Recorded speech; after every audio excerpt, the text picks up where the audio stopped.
भिन्डीको मसला भनेपछि अति नै हामीलाई मनपर्छ। यसपालि चाहिँ चिप्ली भिन्डीको अति नै स्वादिलो मसलादार खानेकुरा बनाउने छौँ र च्यानलमा पहिलोचोटि तपाईँहरू नयाँ हुनुहुन्छ भने च्यानललाई सब्सक्राइब पनि गर्नुहोस्। र मैले चाहिँ यो चिप्ली भिन्डी लिएको छु, लाम्चो लाम्चो काटेको छु, कोही त मैले सिङ्गै पनि यसमा राखेको छु र बिचमा हल्का चिरा लगाइदिएको छु, जसले गर्दाखेरि मसला भित्रसम्म जानलाई मद्दत गर्छ र स्वादिलो कमालको बन्छ।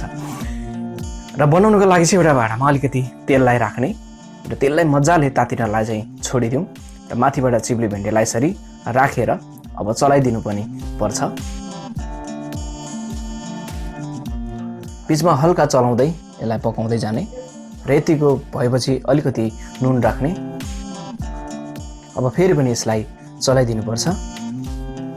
मैले चाहिँ यसलाई छोपेर लगभग 5 मिनट जति फ्राई गरेको छु र यतिको भएपछि तयार भयो। एक ठाउँमा निकालेर राखिदिन्छु र मसलाका लागि एउटा भाँडामा तेललाई राख्ने, अलिकति मेथीलाई राखिदिने, सिङ्गो जिरा सँगै राख्ने, मसिनो काटेको प्याजलाई पनि राखिदिनुपर्छ र सबै सामग्रीहरूलाई यसरी चलाइदिने।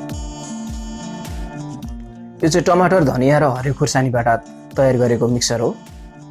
अदुवा र लसुनको पेस्टलाई राख्ने, अलिकति बेसार, फेरि पनि यसलाई चलाउने।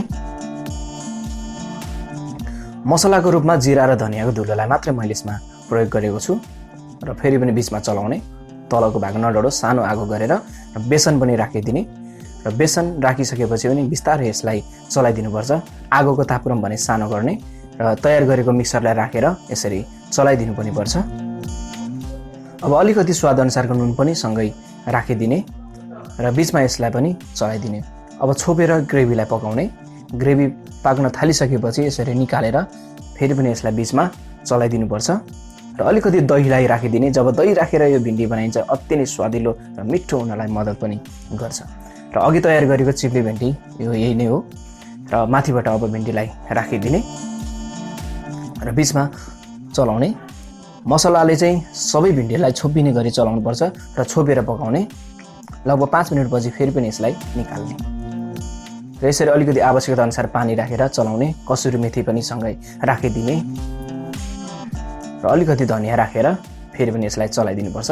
यति गरेपछि लगभग हाम्रो तयार पनि भएको छ भिन्डी मसला। अति नै स्वादिलो बनेको थियो, कमालको स्वादमा बनेको। यदि तपाईँहरूलाई पनि यसपालिको भिन्डी खान मन छ भने पक्कै पनि यसरी नै बनाएर खानु होला। आजको रेसिपी तपाईँहरूलाई कस्तो लाग्यो? यदि मन परेको छ भने भिडियोलाई लाइक, सेयर, च्यानललाई सब्सक्राइब गर्नु भएको छैन भने सब्सक्राइब पनि गरिदिनुहोस्। यस्तै नयाँ नयाँ रेसिपी फेरि पनि म लिएर आउनेछु। तबसम्मको लागि नमस्ते।